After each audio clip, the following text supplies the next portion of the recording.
need to trust me. So, if I'm not wrong, today we got a movie named Arcadian, which is kind of exciting to me because the main character of this movie is Nicolas Cage. I'm really excited about this one because I kind of got inspired by him, like in the many like stuff in the life, and it's kind of really good for me to want to narrate this. I'm feeling good about it. So without further ado, let's do this. And don't forget to subscribe, by the way, if you really enjoy this type of narrating. I am an AI, but I'm trying to do my best, and there's a feeling happening while I'm narrating. So if you care, you can drop subscribe. Movie starts with a man named Paul, who's kind of running into a city with the lot of explosions and like chaos, which is kind of sign of end of civilization. He gets into the spot which is far away from city to reach his two boys and tell them to stay safe. 15 years later, Paul and his twin sons, Joseph and Thomas, reside in a remote farmhouse. Paul is preparing them for an unspecific treat, and each night they work to ensure the house is completely safe and secure from the creatures. After dinner, while Paul watched his son play chess, they suddenly noticed their dog scratching the floor.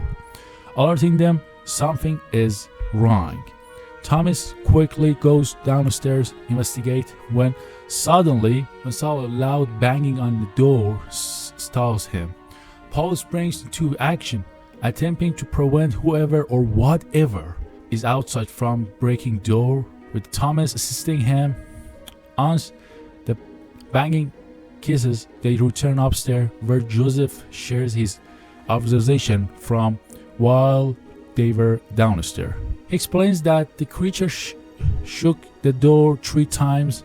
The first shake lasted 10 seconds. This seemed to be a test. The second lasted 20 seconds and appeared to be the genuine attempt to break a door.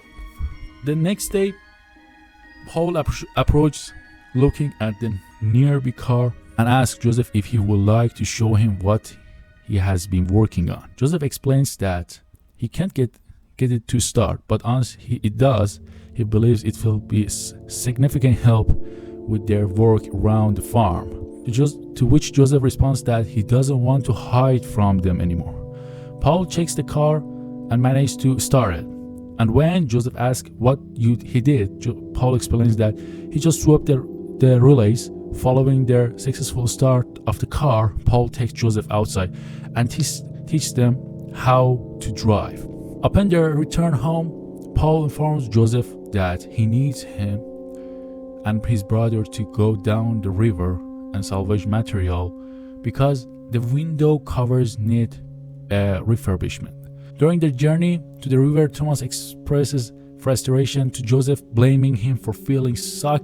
Joseph retorts, stating that he's free to go wherever he wants because he doesn't need his help.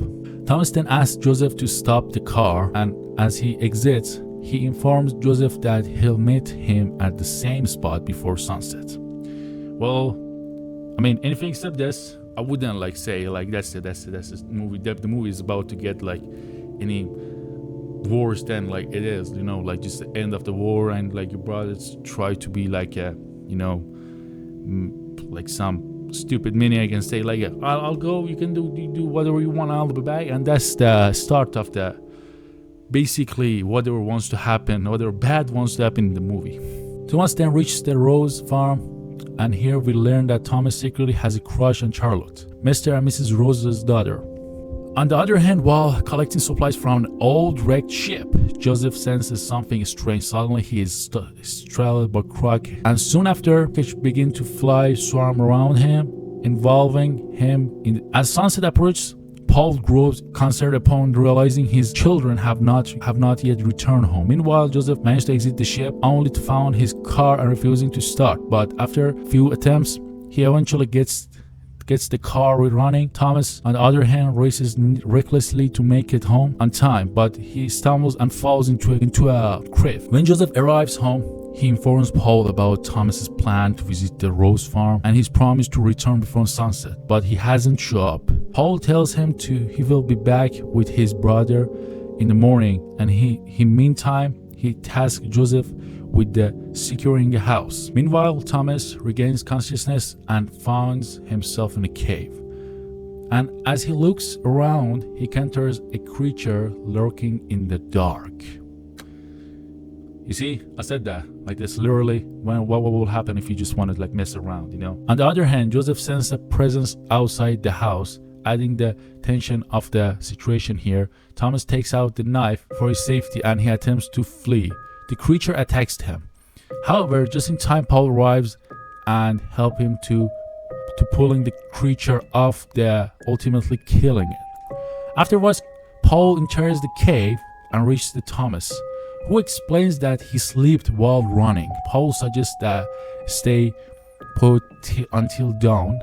On the other hand, while Joseph is sleeping, the creature sneaks into the house, and its nail to confirm his sleep, then opens the door, and as it approaches Joseph, he quickly reacts and traps it in a cage.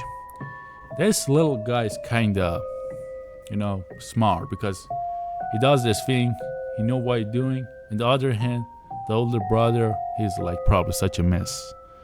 As the story goes, I'm saying that, Meanwhile, Paul and Thomas realize that the creature are emerging from underneath them, trapping them in a cave. Paul decides to set up the explosive and instructs Thomas to get back against the wall for safety. However, during the explosion, Paul gets injured. The next morning, Joseph finds them and brings them back home using his car. However, they are unsure of what to do with their unconscious father. After a while, Joseph tells Thomas that he caught one of them last night by using himself as a bait. Thomas tries to take out the cover, but Joseph stops him, saying the light hurts him. Joseph then recounts that the creature took only 8 minutes to enter the house the previous night, and there were only 12 of them. He suggests that something is not right and that they are becoming smarter. Thomas adds that Mr. and Mrs. Rose mentioned that the creature hardly ever go to the Rose farm, and admits that he was the one who killed the creatures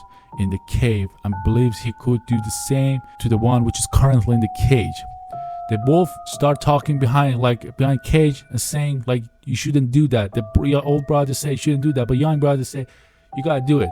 And once they open the cage, the creature swiftly emerges and retract the corner of the room. Now, before they can take any action, Rocco arrives, causing the creature to attempt to flee. However, Joseph acts swiftly, capturing the creature while Thomas swift and finish it with the axe. Joseph informs Thomas that he was planning to study and learn from the creature, but Thomas inquires if he thinks they can eat it. Holy shit! They want to eat that creature. Actually, they were planning to eat that creature at that time. That's crazy. Like, imagine you don't know what it is, but you want to eat it. That's I don't know. I can't say the word which I'm in my mind about it, but you know what I'm saying about like 2-3 years ago. What happened? You know what I'm saying? Yeah. Later, while Joseph performs some research on the creature, it becomes evident that he was already researching these creatures, and during this examination he notices mud stuck in the creature's nail. Following curiously, asking his father about it, and the next day they transport their father to the Rose farm, where Thomas explains the dire situation to Mr. and Mrs. Rose. However, Mrs. Rose regretfully informs them that they don't have any spare medicine and they can't help someone who's injured. Charlotte offers their spare room, but Mrs. Rose insists, and he says only Thomas can stay. Hearing this, Joseph silently begins to leave, and when Thomas approaches him, Joseph expresses his indifference, stating that he doesn't take any responsibility and will do as he pleases, regardless of the consequences. He bluntly remarks that their father is going to die, which angers Thomas, who pushes Joseph down, attempts to strangle him. However, he stops himself and walks away from Joseph. Joseph returns home, but with the Paul becomes concerned that upon noticing dug up ground outside their house. He quickly places Paul inside the room and then rushes to the barn to check if the creatures have created the tunnel to enter their house. Meanwhile, Thomas confesses in Charlotte, expressing his inability to stay. He asks her if she has any medicine to give it to him. One of the workers named Hobbs overhears their conversation. Charlotte gives the medicine to Thomas, assuring her that he will return. As Thomas sets off to return home, Hobbs interrupts him and point him with the gun. Always there should be some stupid person in the movie which cause trouble, and that trouble cause more trouble, and that trouble brings that creatures in the house, in the places, and it becomes way more worse. I mean, I don't know if you understand what I'm saying or not, but that's just the whole story, the most of this end of the world movies, you know. Thomas tries to explain that he doesn't have a time and that Charlotte has given him the medicine, but Hobbs refuses to listen. Meanwhile, Joseph discovers a hidden hole forming under the carpet in the kitchen, suggesting the potential entry for creatures at the rose farm. Just as Thomas is about to be shot for stealing medicine, Hobbs suddenly falls into a hole in the ground, and before anyone can understand anything, the creature emigrates from the hole. Hearing the whole thing, Mr. Rose wakes up intending to investigate, but he's swiftly attacked by the creature, which ultimately results his death. And Mr. and Mrs. Rose, meanwhile, sorry about this, Mr. and Mrs. Rose are done. They ain't no more in movie. They don't exist in that universe. I don't know why I missed this part. Sorry. Yeah. Meanwhile, the creature begin their onslaught in the barn, targeting the workers and killing them one by one. As one of them creatures advances towards Thomas, Charlotte takes action, shooting and killing it to protect Thomas. While as they immigrate from the barn, Charlotte informs Thomas that her parents are gone, indicating that they need to leave immediately. They then reach Thomas's house, where Paul also regains consciousness. Joseph informs him that the creature dug under the house and asks him what they should do, to which Paul tells them to fight. Wow, that's the Nick Cage move actually. That's the hell of a Nick Cage move. You gotta fight, pal. That's the pure Nick Cage move. The three of them then rush to the barn to collect some supplies to fight the creatures, and Joseph emphasizes that they need to move the freezer inside their plan. And after gathering all the necessary items, they return inside the house, and Joseph requests 10 minutes to prepare. As Joseph makes his preparations, Thomas and Charlotte begin to boring up the windows with the planks.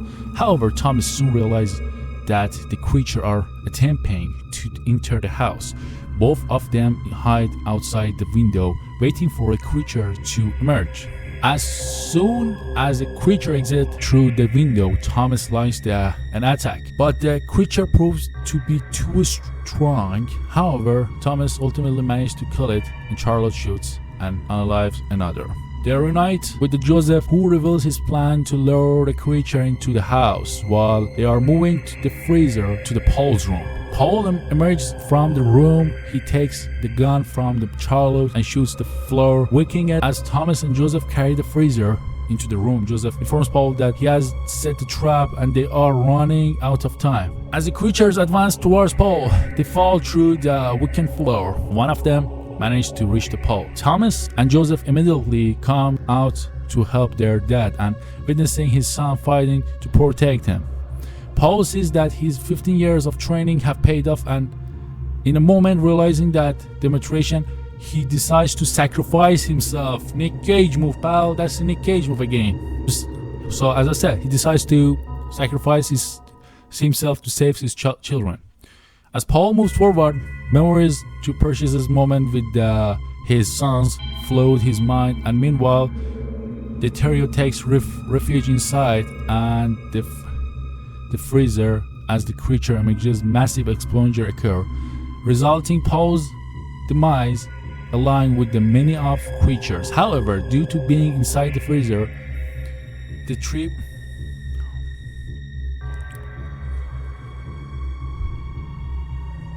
three children survived the explosion. After emerging the freezer, they discovered that some of the creatures are still alive. In a panic, they rush to their car and speed away from the area. However, the creature gives chase, pursuing them relentlessly. Fortunately, after some time, the remaining creatures also miss them and allowing them to escape. After some time, the remaining creatures also burned and allowing them to escape to safety. The next morning, Thomas, Joseph, and Charlotte pay tribute to their parents. Afterward, they set out their search for a new farmhouse, accompanied by their loyal dog, which they had kept safely locked in the barn.